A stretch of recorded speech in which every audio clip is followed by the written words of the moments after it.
Olá pessoal, sejam bem-vindos aqui à nossa cobertura de provas da Medway, a maior cobertura das provas de residência do Brasil inteiro. E hoje é a vez da prova do IANSP, vamos falar um pouquinho da ginecologia obstetrícia do IANSP. E para quem não me conhece, eu sou Marcelo Montenegro, eu sou médico pela Federal do Paraná, sou especialista em ginecologia obstetrícia, fiz minha residência na Unicamp e também sou especialista em reprodução humana e ginecoendócrino pela USP de Ribeirão Preto. Mas hoje é a vez do IANSP. Eu quero falar um pouquinho para vocês como que é a GO no IANSP. Então não se assustem na prova do IANSP, mas vocês provavelmente vão encontrar uma prova um pouquinho mais decoreba. Tem algumas questões ali que vão querer cobrar algum epônimo, alguma classificação um pouquinho diferente, algum valor, né? Então não se assustem com isso. Vale a pena até revisar alguns sinais clínicos relacionados a isso, porque isso aqui comumente aparece na prova do IANSP. Mas é uma prova bem diversificada, que tem vários temas, muitos temas ginecológicos, cirúrgicos. O IANSP é um hospital aí que atende muitos pacientes mais velhos, então a gente vê questões de urogineco, vê questões de sangramento na pós-menopausa, né? Então é uma prova bem diversificada, aparece bastante obstetrícia, ginecologia, um pouco de onco também, né? Então temos aí bastantes temas dentro da GO. E é uma prova baseada em casos clínicos, em geral com perguntas mais objetivas, em geral pedindo diagnóstico ou conduta. E aqui na prova do IANSP eu não quero que vocês tenham medo de marcar o normal, dizer que um partograma está normal, dizer que aquela paciente precisa somente de um segmento clínico, de um segmento expectante, também é uma conduta aceitável e a gente pode ter isso na prova do IANSP. Claro que tem que avaliar bem o caso, mas isso frequentemente aparece por lá, tá? E que temas que vale a pena a gente passar o olho agora nessa reta final? Primeiro tema, sangramento na pós-menopausa. Isso aqui sempre aparece na prova do IANSP, não vai ser diferente nesse ano, tá? Gemelaridade também, o IANSP adora cobrar até um pouco mais aprofundado sobre a gemelaridade. Amenorreias, principalmente amenorreias primárias, malformações millerianas, quero comentar um pouquinho com vocês aqui nessa aula. Diabetes na gestação, toxo na gestação, vulvovaginites, endometriose, né? O IANSP é um hospital extremamente cirúrgico, então eles gostam desse tema. E o Palm-Cohen, aqui eu vou falar com vocês um pouco sobre a adenomiose também, que entra perto aqui da endometriose. Então, Palm-Cohen também, a leiomiomatose, com algumas classificações um pouco diferentes. Isso aqui volta e meia aparece no IANSP. E nessa aula, o que a gente vai falar? Vamos falar sobre sangramento pós-menopausa, gemelaridade, amenorreias, principalmente a amenorreia primária, malformações millerianas, vou dar uma pincelada aí na revisão de diabetes gestacional e também sobre endometriose, tá? Então vamos ver alguns dos principais temas aqui quentíssimos para a tua prova do IANSP. Primeira coisa, sangramento na pós-menopausa. Quais são as principais causas de sangramento na pós-menopausa? A gente sempre que tem uma mulher que já parou de menstruar, que volta a ter sangramento, a gente sempre tem que excluir a causa mais grave, que é o câncer de endométrio. Sem dúvida, a causa mais grave que deve sempre ser excluída. E qual que é a causa mais comum? Você deve estar pensando aí, pólipos endometriais, são consideradas a causa mais comum. Antigamente já foi considerado aqui a atrofia vulvovaginal, né? Mas a gente sabe que os pólipos endometriais atualmente têm uma prevalência maior em pacientes na pós-menopausa com sangramentos. Além disso, um precursor aqui do câncer de endométrio é a hiperplasia endometrial e, claro, a atrofia endometrial, que acaba sendo a segunda causa atualmente atrás dos pólipos endometriais. E outras causas de sangramento pós-menopausa podem estar relacionadas a miomas, adenomiose, uso de anticoagulantes, pós-radioterapia, então existem outras causas menos prevalentes. E em qualquer sangramento na pós-menopausa, a gente sempre tem que excluir o câncer de endométrio, deixando bem claro aqui para vocês, tá? Mas como é que a gente vai fazer essa exclusão, né? Como é que a gente vai fazer a nossa investigação e sempre essa investigação aqui com esse objetivo de descartar malignidades? Nosso primeiro passo vai ser por meio da anamnese, procurando sintomas associados ao uso de medicações, está usando anticoagulante, tem história familiar de câncer de endométrio na família, por exemplo. O exame físico, é importante a gente observar o IMC, a gente sabe que a obesidade é algo que está relacionado a câncer de endométrio, observar ali outras causas de sangramento, se tem alguma lesão perineal, alguma lesão em colo de útero, tem lesões associadas à atrofia vulvovaginal, que pode estar associada à atrofia endometrial também, tem corpo estranho, lacerações, isso é importante de observar no nosso exame físico. Outra coisa, a gente precisa avaliar fatores de risco para câncer de endométrio. Então, tem que olhar na nossa história clínica se existe algum fator, por exemplo, idade avançada. A gente sabe que o câncer de endométrio é mais comum em mulheres depois dos 60 anos. Também é mais comum em mulheres nulíparas, mulheres de raça branca, obesas, diabéticas, mulheres que passaram por uma anovulação crônica no menacme, que tiveram, por exemplo, SOP. Nessas situações, eu tenho uma maior exposição estrogênica e menor exposição à progesterona. O endométrio cronicamente exposto a estrogênio aumenta o seu risco de desenvolver hiperplasia e câncer de endométrio. Isso também acontece, por exemplo, no menacme longo, quando eu tenho uma menarca precoce antes dos 8 anos e uma menopausa tardia depois dos 55 anos. Esse endométrio ele passou por mais ciclos de estimulação estrogênica, tem mais risco de câncer. A síndrome de Lynch é uma síndrome polineoplásica que envolve câncer de endométrio e também aumenta o risco de a pessoa ter essa patologia. Pacientes que usam terapia de reposição hormonal isolada só com estrogênio, sem a oposição da progesterona, têm mais risco de câncer de endométrio. E uso de tamoxifeno, pacientes que tiveram câncer de mama hormônio dependente, que usam tamoxifeno, a gente tem também um maior risco de desenvolvimento de câncer de endométrio. Ok? E o outro ponto, hipertensão e hipotireoidismo, estão com um asterisco aqui, porque essas são alterações, são comorbidades que estão relacionadas a uma maior prevalência de câncer de endométrio, mas não existe um fator causal. Elas têm um fator de risco em comum. Por exemplo, pacientes hipertensas, pacientes obesas têm mais risco de ter hipertensão e também têm mais risco de ter ali o câncer de endométrio. Por isso que ele está com esses asteriscos aqui, tá? Tem uma maior prevalência de câncer de endométrio entre hipertensas, mas não existe essa relação causal, tá? E algumas coisas protegem contra câncer de endométrio. Por exemplo, a multiparidade, pacientes que tiveram múltiplos filhos, uso de anticoncepcionais combinados orais, né? Se mantiveram com os ovários bloqueados por longos períodos. Uso de progestágeno na terapia de reposição hormonal, uso de DIU, em especial aqui os DIUs hormonais, eles protegem o endométrio.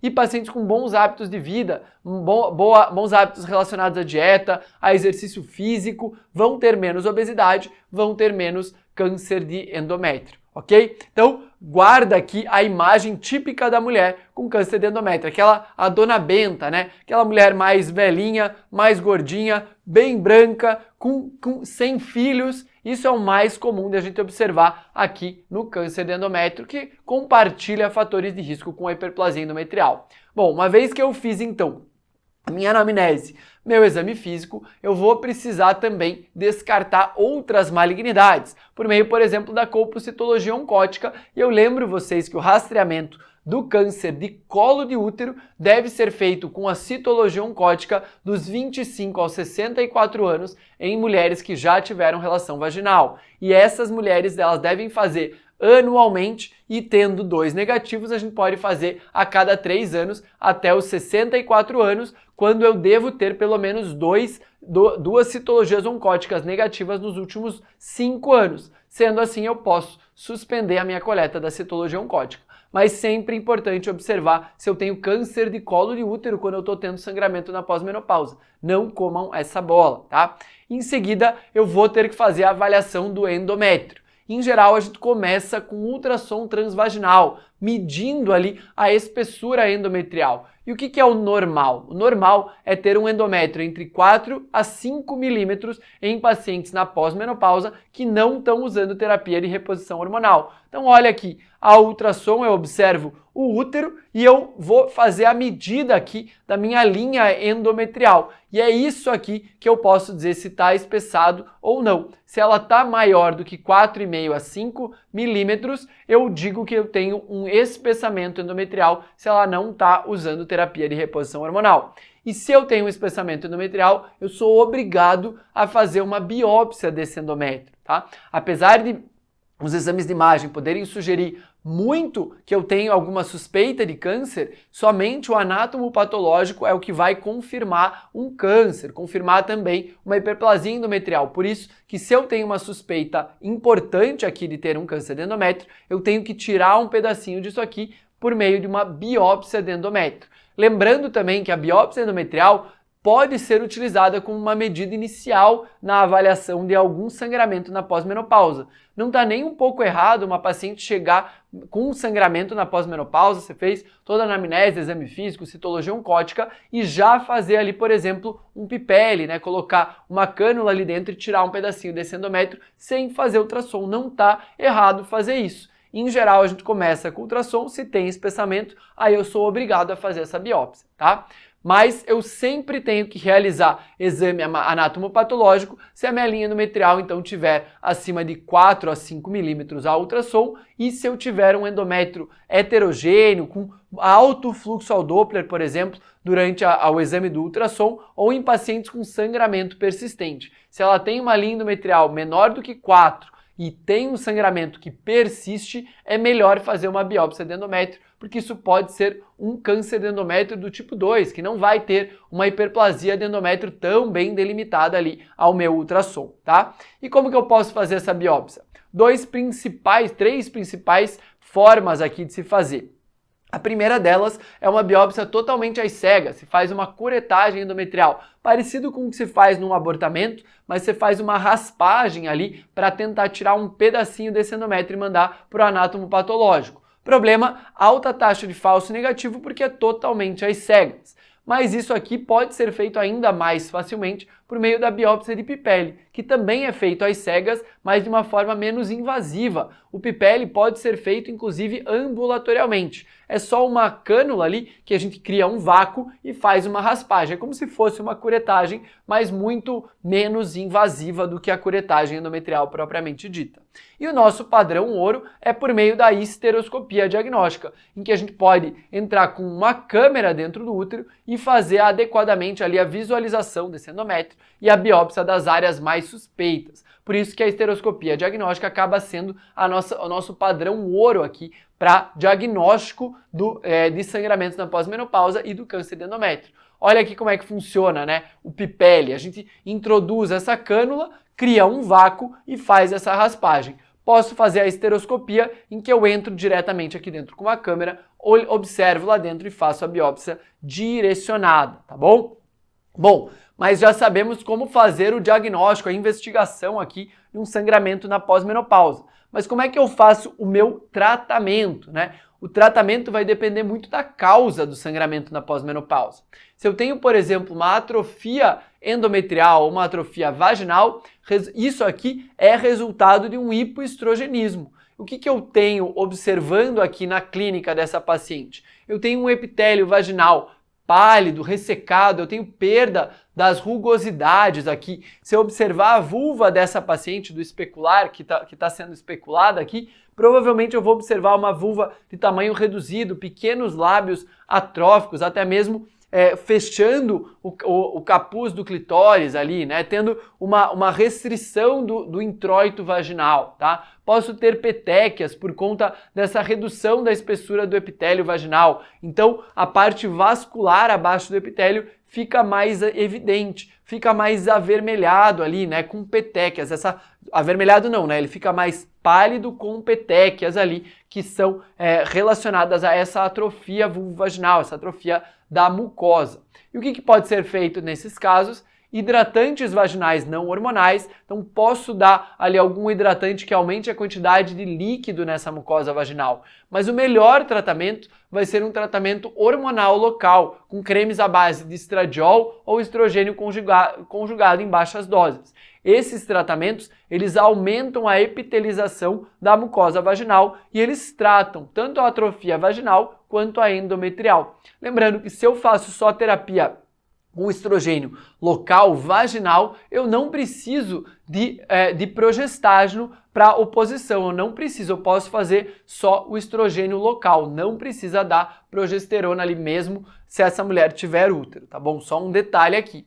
E a terceira forma de tratar é por meio dos lasers vaginais, que estão ganhando cada vez mais espaço aí na ginecologia, que os lasers também vão levar a um aumento da quantidade de colágeno, aumento da quantidade de líquido nessa mucosa e melhoram o trofismo e a lubrificação vaginal, tá? Então, são 3 formas aqui de tratar: terapia hormonal local, laser vaginal ou hidratantes vaginais, tá?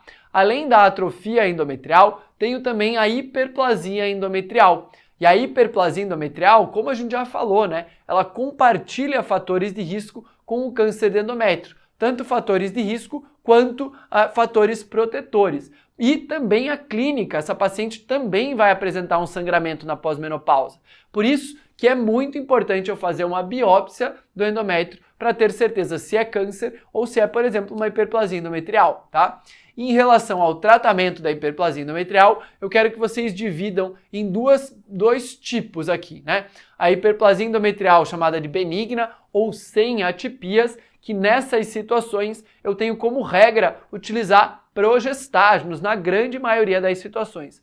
Posso fazer segmento expectante em algumas situações, na grande maioria eu vou usar terapia hormonal com progestágenos, que pode ser por via oral, até mesmo progestágeno intramuscular, ou mesmo um diomirena, por exemplo, de progestágeno, e eu vou fazer cirurgia somente em casos selecionados, a histerectomia somente se essa paciente já tem prole completa e não quer fazer um segmento com progestágenos. Mas, por outro lado, se eu tenho uma neoplasia intraepitelial endometrial, ou também chamada mais antigamente de hiperplasia endometrial com atipias, a minha regra é fazer cirurgia, fazer histerectomia total. Então, a terapia de reposição hormonal com progestágenos é possível também, né? Mas ela é feita em casos selecionados de pacientes que ainda desejam gestar, desejam utilizar esse útero. Então guarda assim: hiperplasia endometrial sem atipias, a regra é progestágeno e a histerectomia é a exceção.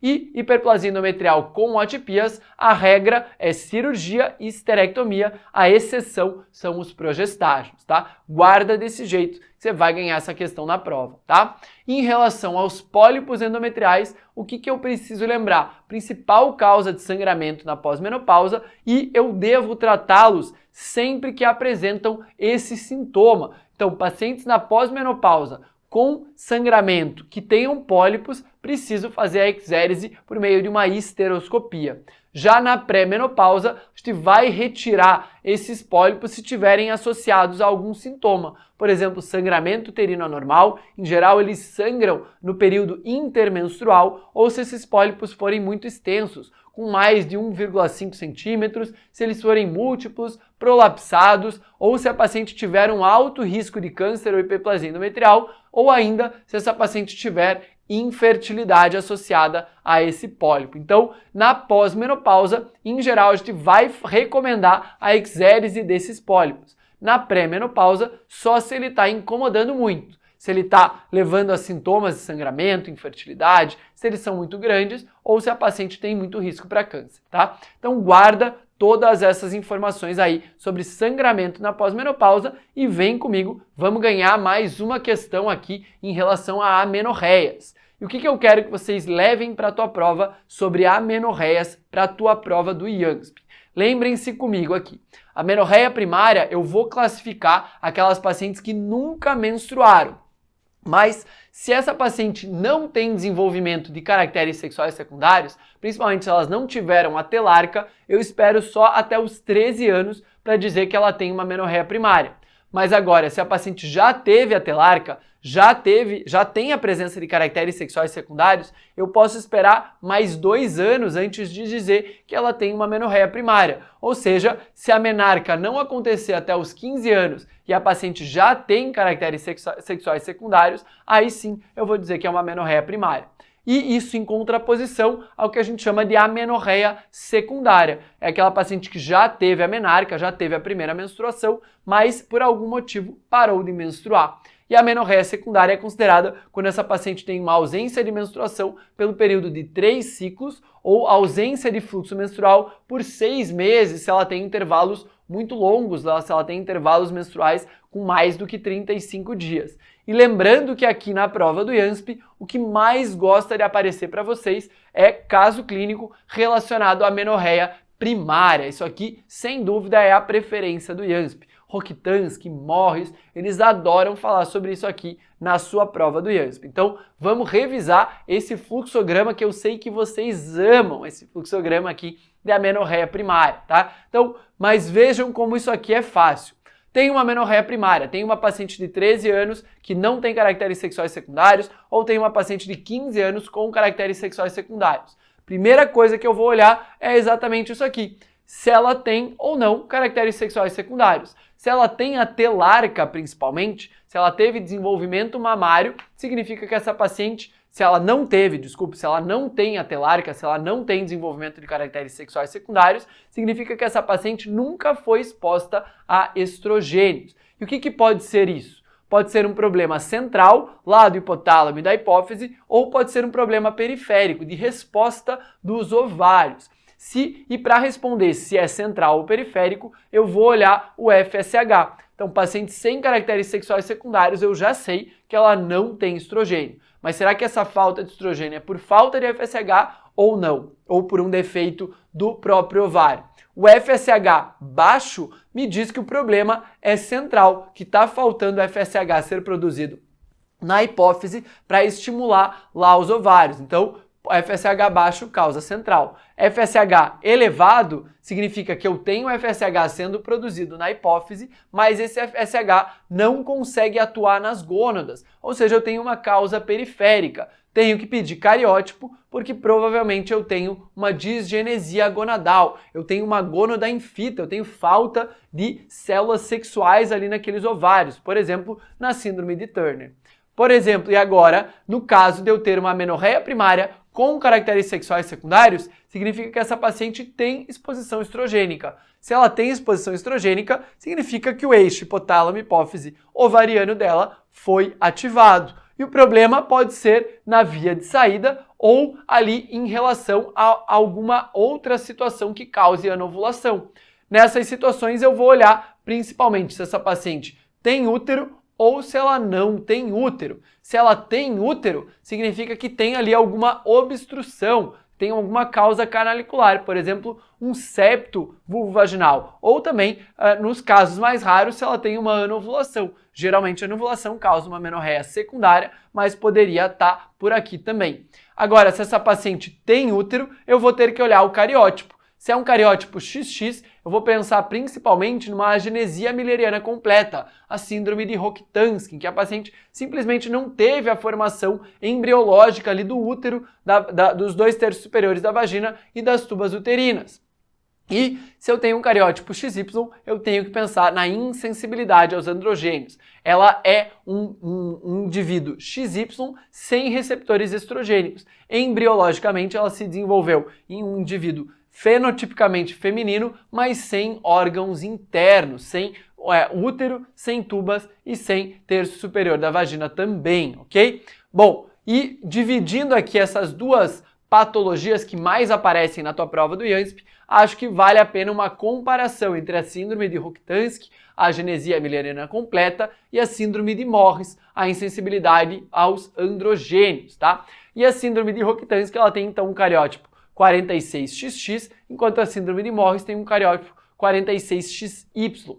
Em ambas eu não tenho útero, trompas e porção superior da vagina, mas em ambas eu tenho uma genitália externa presente e feminina, e genitália interna está ausente nos dois casos. não tem nem genitália interna, nem masculina e nem feminina. Mas o desenvolvimento de caracteres sexuais secundários na síndrome de Rokitansky, ele é totalmente normal. Os ovários da paciente com síndrome de Rokitansky são totalmente normais e produzem ali o estrogênio, eles vão levar ao desenvolvimento de mamas de forma adequada. E por ser uma malformação mülleriana, eu tenho a associação com anomalias renais em até um terço dos casos de síndrome de Rokitansky. Já na síndrome de Morris, eu tenho até um desenvolvimento de mamas, porque apesar de as gônadas serem testículos que produzem testosterona aqui na síndrome de Morris, eu tenho uma conversão periférica em estrona. Então esse estrogênio vai levar a certo desenvolvimento de mamas. Mas como essa paciente com síndrome de Morris não tem receptores para androgênios, ela não vai ter a pubarca, ela não vai ter pelos. Então, clinicamente, isso aqui é algo que pode ajudar a gente a diferenciar a síndrome de Rokitansky da síndrome de Morris, mas com certeza o cariótipo aí é algo que vai ser muito mais definitivo para a gente fechar esse diagnóstico, tá? E o que eu tenho que lembrar nessas duas situações? Que eu tenho alterações relacionadas tanto à infertilidade como a vagina curta. E como que eu posso tratar tanto a infertilidade quanto a vagina curta nessas duas situações? Nessas situações, para a vagina curta, eu posso utilizar alguns dilatadores vaginais. Então, começa com alguns dilatadores menores e vai aumentando ao longo dos dias. E em algumas situações pode até ser necessária uma vaginoplastia, mas sem dúvida o uso de dilatadores vaginais é a melhor forma de a gente manter uma relação sexual prazerosa e agradável para essas pacientes. A outra situação em relação à infertilidade é que a gente deve lembrar que na síndrome de Rokitansky eu tenho ovários normais, então eu posso fazer uma estimulação ovariana, captar esses óvulos, formar embriões e depois transferir para um útero de substituição. Então eu posso ter gestações aqui em outras pacientes, em úteros de substituições, a partir da genética dessas pacientes com síndrome de Rokitansky. Já na síndrome de Morris, não. Essas pacientes aqui não têm ovários, né? Elas não têm óvulos. Então, é possível uma reprodução nessas pacientes, mas com a necessidade de óvulos doados e também de um útero de substituição, ok? Porque elas não têm útero e também não têm óvulos. Então, só um respaldo aí para vocês entenderem como é a infertilidade, o tratamento da infertilidade nessas pacientes, tá? Um outro ponto que ama cair na prova do IANSP, e aqui é algo que adora realmente cair. Quase todo ano a gente vê alguma questão sobre malformações müllerianas. A gente já falou aqui da síndrome de Rokitansky, que nada mais é do que a malformação mülleriana mais grave, a ausência total, né? A agenesia mülleriana completa. Mas existem outras malformações, anomalias congênitas, que levam a alterações estruturais do trato feminino que decorrem de alterações do desenvolvimento dos ductos de Miller. Eu tenho, por exemplo, útero unicorno, quando só um dos ductos de Miller consegue se desenvolver. Tenho também o chamado útero de Delfo, útero bicorno, útero septado e a síndrome de Rokitansky, que é a agenesia mülleriana. E olhem aqui, no útero bicorno eu tenho 2 cornos uterinos e um único colo uterino. No útero unicorno, só um deles acaba se desenvolvendo. Já o útero de Delfo, eu tenho 2 ductos que se encontram só lá embaixo. Então eu tenho 2 corpos uterinos, 2 colos uterinos, inclusive. E no útero septado, eu tenho uma alteração só da reabsorção aqui, da união desses dois ductos de Miller. Então, eu tenho somente um septo vaginal, um septo uterino aqui no fundo do útero. É importante a gente notar que se eu for fazer alguma cirurgia, eu tenho uma indicação cirúrgica, por exemplo, no útero septado. No útero septado é possível de entrar com uma esteroscopia e fazer a ressecção de todo esse septo. É diferente, por exemplo, de um útero bicorno. No útero bicorno eu não consigo entrar aqui e fazer a ressecção disso aqui, porque eu vou acabar abrindo esse útero, tá? Então eu tenho indicação cirúrgica somente aqui no útero septado. As outras situações não, tá? E todas essas situações aqui, elas estão sim mais relacionadas principalmente a abortos de repetição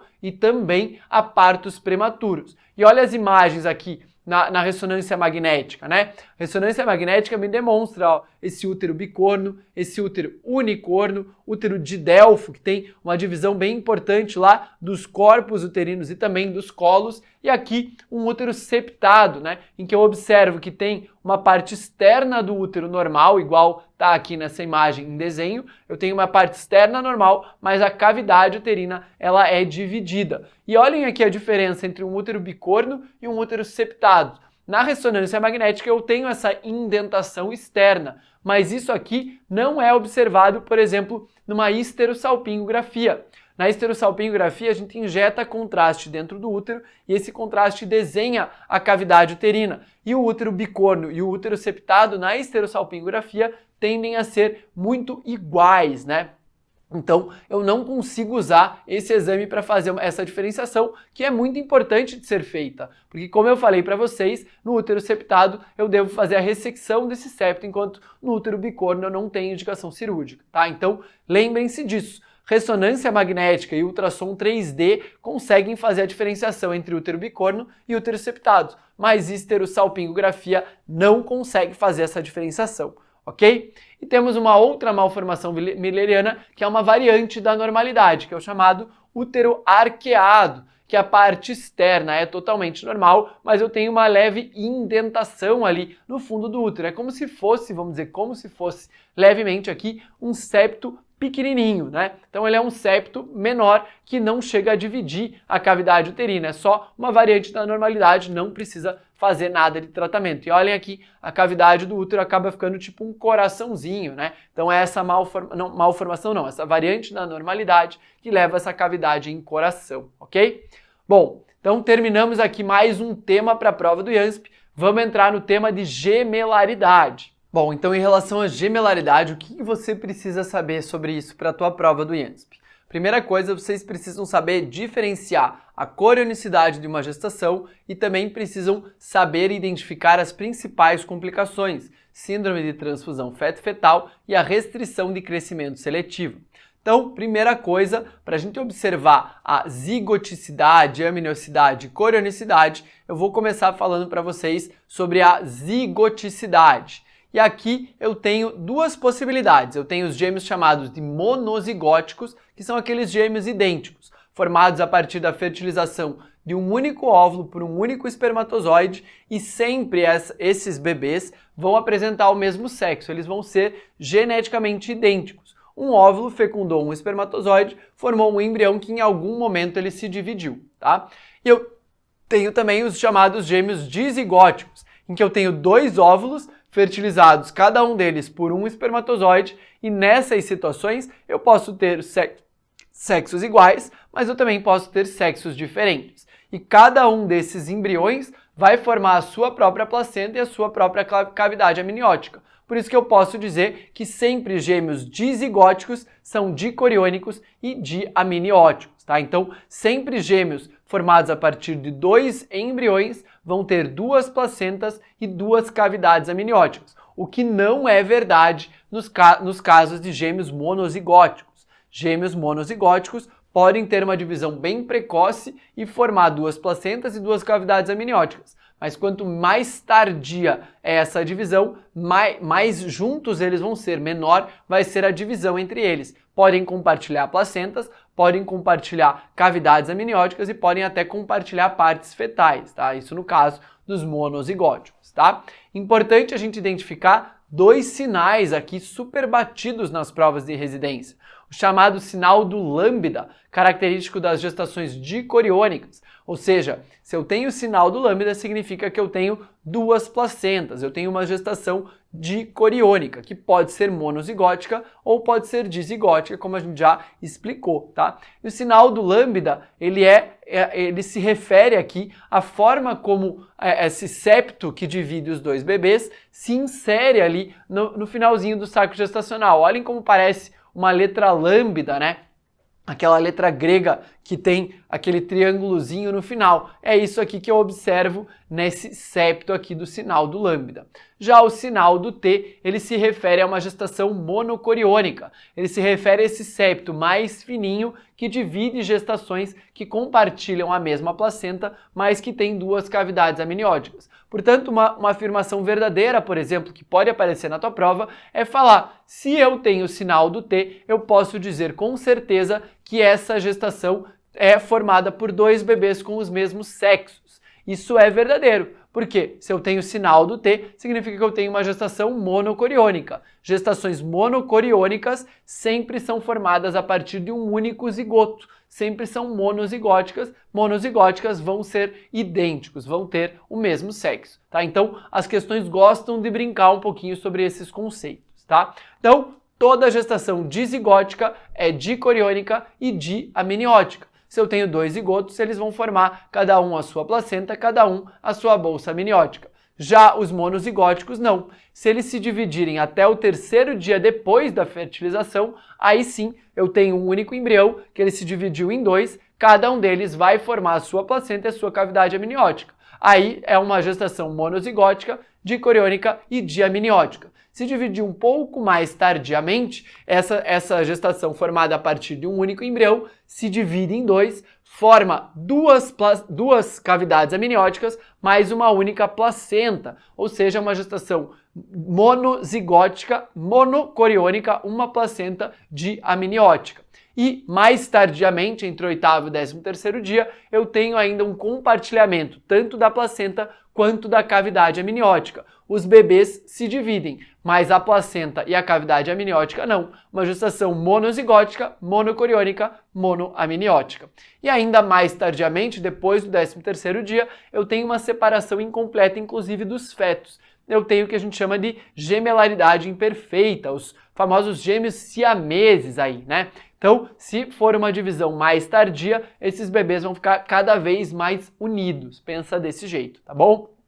E também é importante a gente lembrar de algumas complicações relacionadas à gemelaridade, como por exemplo a síndrome da transfusão feto-fetal, que é uma complicação específica de gestações monocoriônicas, de bebês que compartilham a mesma placenta. Porque a síndrome da transfusão feto-fetal acontece quando eu tenho anastomoses vasculares nas placentas que levam mais sangue de um bebê para o outro bebê. Eu tenho anastomoses aí não balanceadas, mais sangue está vindo de um para o outro. Então eu tenho sempre um feto doador que pode vir a ter um oligoâmino, inclusive com um maior bolsão menor do que 2 centímetros aqui, né? Caracterizando esse oligoâmino. Esse feto pode vir a ser restrito, pode vir a ter anemia e esse feto ele passa sangue para um feto receptor, que vai ter um polidrâmino, pode ter até uma hidropsia fetal, esse feto vai ser grande, pode ter uma policitemia. Então o feto doador está mandando sangue para o meu feto receptor. Então o feto doador fica com tudo pequenininho, o líquido, o tamanho dele, já o feto receptor fica com tudo grandão. O tamanho dele fica com polidrâmino, fica com o coração até muito fraco, né? Ele pode vir a ter uma insuficiência cardíaca por conta da quantidade de sangue que ele está recebendo, levando a essa hidropsia fetal, tá? E essa síndrome da transfusão feto-fetal, ela conta com uma classificação, a chamada classificação de Quinteiro, que diferencia aí os graus, os níveis que pode vir a chegar essa síndrome da transfusão feto-fetal. Na fase 1, eu tenho simplesmente uma diferença de líquido. Um feto tem oligoâmino, doador, e o outro feto tem um polidrâmino. Agora, se eu já tenho uma alteração da bexiga, principalmente aqui no feto doador, quando eu não observo mais a bexiga do feto doador, eu já entro na fase 2. E aqui o prognóstico dessa gestação já é muito mais desfavorecido. Então, olhar a bexiga no caso de uma síndrome de transfusão feto-fetal é muito importante, tá? Mas aqui na fase 2 o Doppler ainda é normal. Na fase 3 o Doppler já está alterado. Na fase 4 um ou ambos apresentam inclusive sinais de hidropsia fetal, geralmente é o feto receptor que apresenta hidropsia fetal, e na fase 5 um ou ambos já inclusive foram a óbito, tá? Então o principal é identificar aqui nessas fases precoces, idealmente na fase 1, tá? Na fase 2 eu já tenho uma piora importantíssima aqui no prognóstico dessa gestação gemelar, tá? Então lembrando, síndrome da transfusão feto-fetal é específica de gestações monocoriônicas, de gestações que compartilham a mesma placenta, tá? Já a outra complicação que eu quero comentar com vocês é a restrição de crescimento seletiva, ou seja, quando um bebê cresceu mais do que o outro. Essa complicação ela é mais comum em gestações monocoriônicas, mas também pode acontecer em gestações com duas placentas diferentes, em gestações dicoriônicas. E aqui, para fechar com uma restrição de crescimento fetal, eu preciso ter uma diferença de tamanho entre os bebês maior do que 25% e também alguma alteração de Doppler, tá? Então, eu tenho um bebê muito pequenininho, lá menor do que o percentil 10, e o outro bem maior, 25% maior, com alguma alteração de Doppler. Por exemplo, um aumento da resistência da artéria umbilical, geralmente isso no feto pequenininho, tá?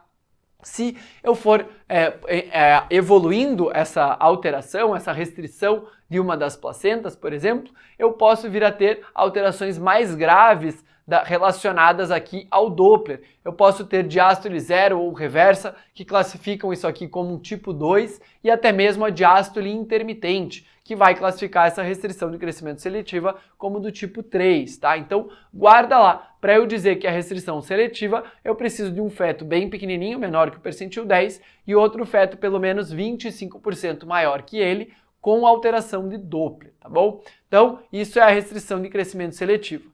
Vamos passar para nosso próximo tema aí da tua prova do IASP, que é a diabetes gestacional. E o que você precisa saber aqui sobre a DMG? Você tem que saber fazer diagnóstico de diabetes gestacional. Isso vale para várias provas, né? Diagnóstico cai muito nas tuas provas, diagnóstico de DMG. E também precisa saber fazer a diferenciação entre o que é DMG e o que é diabetes mellitus prévio. E além de saber fazer uma orientação e segmento adequado dessas pacientes. Tá? Então, para revisar o diagnóstico, eu quero revisar esse fluxograma. E para fazer diagnóstico de diabetes gestacional, a gente sempre tem duas chances na paciente. A primeira chance no pré-natal vai ser lá na nossa primeira consulta, em que a gente vai fazer uma glicemia de jejum. E eu posso ter uma glicemia de jejum que já vai me dar diagnóstico de diabetes gestacional. Se ela tiver entre 92 e 125, eu já digo que é diabetes gestacional e não tem mais condutas diagnósticas. Só vai ter condutas de tratamento aqui nessa situação. Se é uma paciente que tem uma glicemia de jejum de 126 ou maior, eu já digo que é uma diabética prévia, ou a chamada overdiabetes. E se eu tenho menor do que 92, ou seja, 91 para baixo, significa que a glicemia de jejum coletada lá na primeira consulta está normal. Então, ela perdeu a primeira chance de diagnóstico. Mas eu sempre tenho uma segunda chance de dar diagnóstico de DMG quando essa glicemia de jejum é normal. Nessas situações, lá com 24 a 28 semanas, eu vou fazer o teste oral de tolerância à glicose. Vou fazer uma glicemia de jejum, dar uma dose de 75 gramas de glicose e repetir a glicemia 1 hora e 2 horas depois. E aí eu vou olhar os valores. Um valor alterado já fecha diagnóstico de diabetes gestacional. E aqui os valores são o nosso mantra da diabetes gestacional, aquele 92, 180 e 153. 92, 180 e 153, tem que saber esses valores, tá?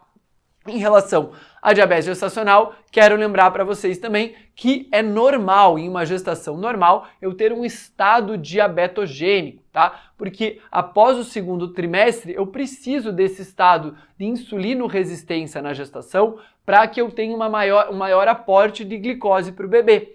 E isso é resultado da produção de vários hormônios placentários, como o hormônio lactogênio placentário, o cortisol, o GH, até a progesterona. E dessa forma, eles tendem a facilitar o aporte de nutrientes para o feto. O problema na diabetes gestacional é quando esse estado de insulino-resistência aumenta de uma forma exagerada e a gente não consegue ter uma capacidade pancreática de insulina suficiente para suplantar esse aumento da insulino-resistência, tá? Isso leva à diabetes gestacional. E na diabetes gestacional eu vou ter um aumento da glicemia no sangue materno e no sangue fetal, além de um aumento da insulina fetal. O aumento da insulina fetal está relacionado, por exemplo, à macrosomia. O aumento da glicemia fetal vai levar a um polidrâmino, ela vai ter uma diurese osmótica, então eu vou aumentar a quantidade de líquido ali nessa gestação. E além disso, se esse feto está hiperinsulinêmico, na hora que ele nasce, que eu baixo a glicemia dele, né, não tenho mais o aporte de glicose da mãe, esse bebê vai ter mais risco de ter uma hipoglicemia neonatal. Então, em relação à diabetes gestacional, eu tenho vários riscos fetais, além de eu ter, por conta, por exemplo, de uma macrosomia, um maior risco de ter complicações gestacionais, como, por exemplo, a distócia de ombro, né? Por isso que eu preciso fazer um diagnóstico e tratamento adequado da diabetes gestacional, tá? E o nosso primeiro tratamento fisiodiagnóstico de diabetes gestacional vai ser por medidas de atividade física e uma dieta específica voltada para diabetes, além de um controle glicêmico adequado. E precisa também saber o que é um controle glicêmico adequado. Em geral, a gente vai fazer medidas em jejum 1 hora após cada uma das refeições ou 2 horas após cada uma das refeições, tá? E aí isso varia um pouquinho de cada referência. Se a prova está falando que está fazendo até 1 hora após as refeições, eu aceito valores de glicemia até 140. Se está 2 horas após, eu aceito até 120. E se está fazendo em jejum, sempre aceito até 95. Idealmente, fiz o diagnóstico, a paciente vai para casa, faz o seu controle glicêmico ali por em torno de 2 semanas, volta com a tabelinha para você e você vai avaliar quantos % das medidas dela são alteradas.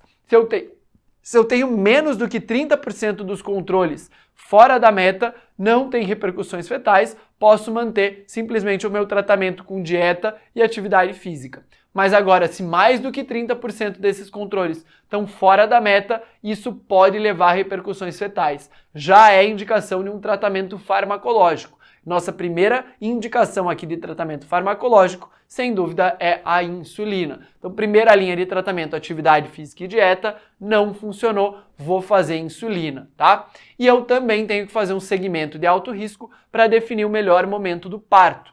Posso manter parto a termo com 40 a 41 semanas se eu tenho uma diabetes sem complicações, com bom controle glicêmico e um feto com um peso adequado.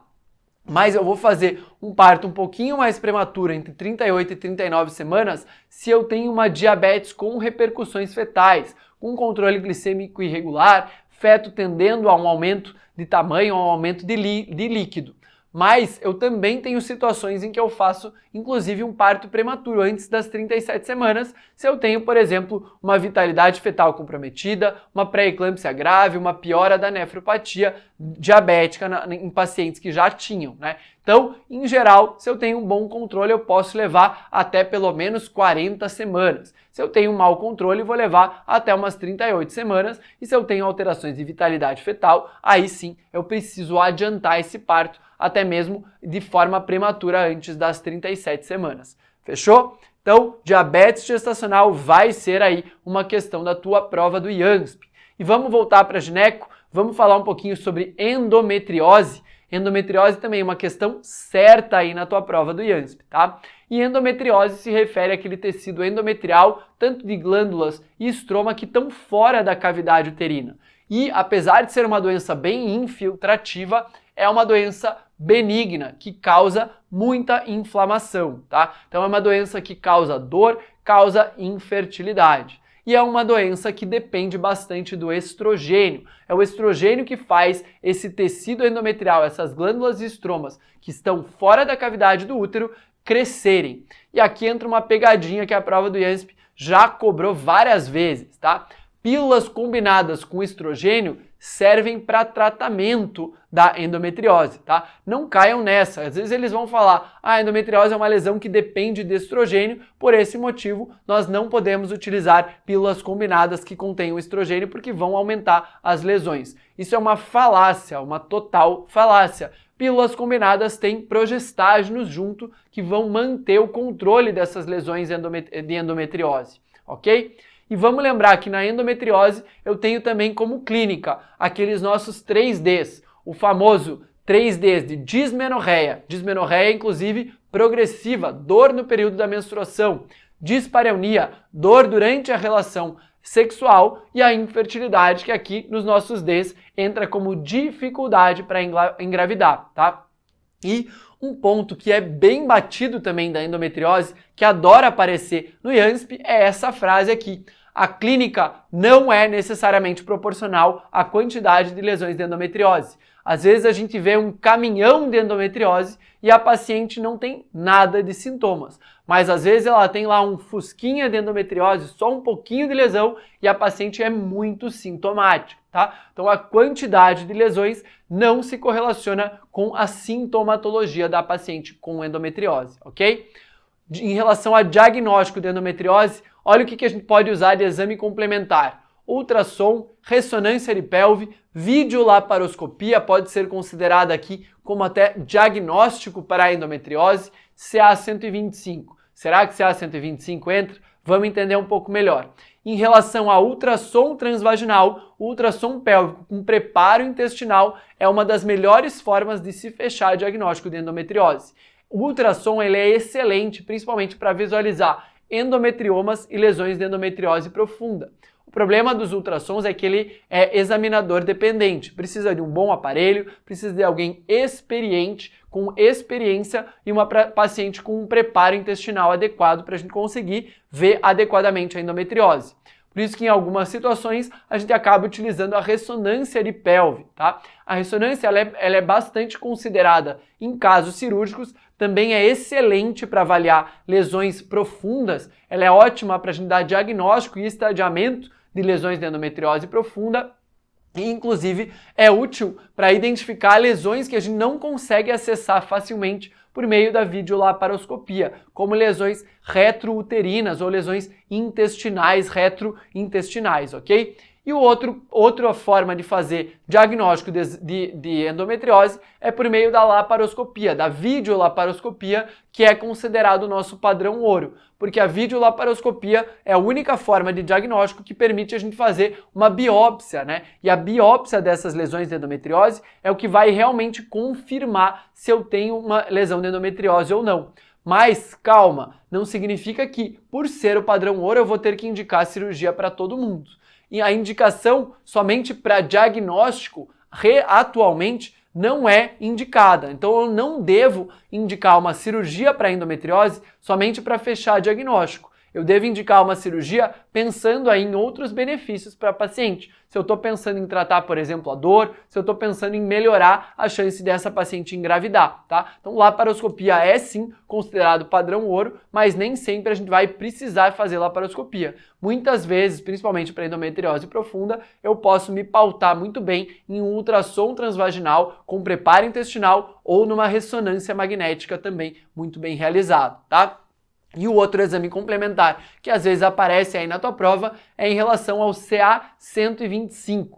E esse é um marcador, um exame de sangue, mas ele é extremamente inespecífico e eu posso dizer categoricamente para vocês que ele não serve para um diagnóstico. O CA125 às vezes está aumentado em lesões epiteliais de ovário, por exemplo, também pode estar aumentado no caso de gestações, até adenomiose, miomatose. Então, ele é um exame extremamente não específico. Se ele está alto, pode ser por endometriose, mas pode ser por outras alterações. E se ele está baixo, também não exclui endometriose, tá? Algumas referências acabam falando que ele é bom para segmento de pacientes com endometriose. Quando ele está alto, depois da cirurgia eu consigo rever ainda se ele baixou ou não. Mas mesmo assim, eu não posso considerar ele como um método diagnóstico de endometriose. Fechou?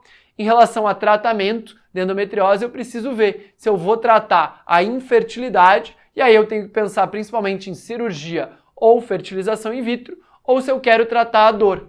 E no caso de tratamento da dor, eu tenho que pensar em alguns esquemas que vão misturar aí, ou vão associar analgesia otimizada com bloqueio de ovulação e, em algumas situações, tratamentos cirúrgicos. Na endometriose, quando que eu vou tratar cirurgicamente? Nada extremamente definitivo de evidência, mas a gente indica tratamentos cirúrgicos em endometriomas extensos, por exemplo, endometriomas com mais de 6 centímetros, ou quando eu tenho lesões em lugares que são comumente associados a algumas obstruções. Por exemplo, se eu tenho lesão em ureter, em válvula ileocecal ou em apêndice, e principalmente a indicação principal de cirurgia aqui para dor na endometriose é quando eu tenho uma refratariedade ao tratamento clínico. Quando eu já tentei bloquear a ovulação, já tentei manter uma analgesia otimizada e mesmo assim a paciente continua com dor. Essa é a indicação mais clássica e mais certeira para cirurgia de endometriose.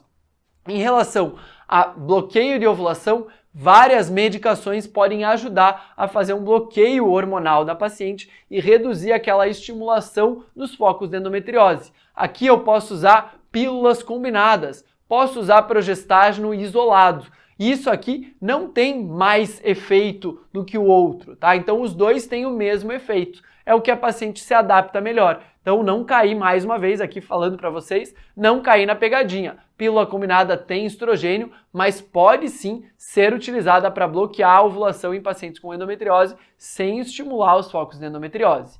Outra coisa que pode ser usada, análogos de GnRH, que vão manter ali uma menopausa química. Mas como eles mantêm uma menopausa química, eu posso ter sintomas de hipoestrogenismo. Então, lembrar que análogo de GnRH eu devo manter por intervalo mais curto, porque senão eu posso até ter osteoporose, eu posso ter outros sintomas associados, outros efeitos colaterais associados ao uso de análogos, ok? Então, guarda lá. Tratamento de endometriose, primeira coisa. Vou tratar a infertilidade, vou pensar em fertilização ou cirurgia, não posso bloquear a ovulação.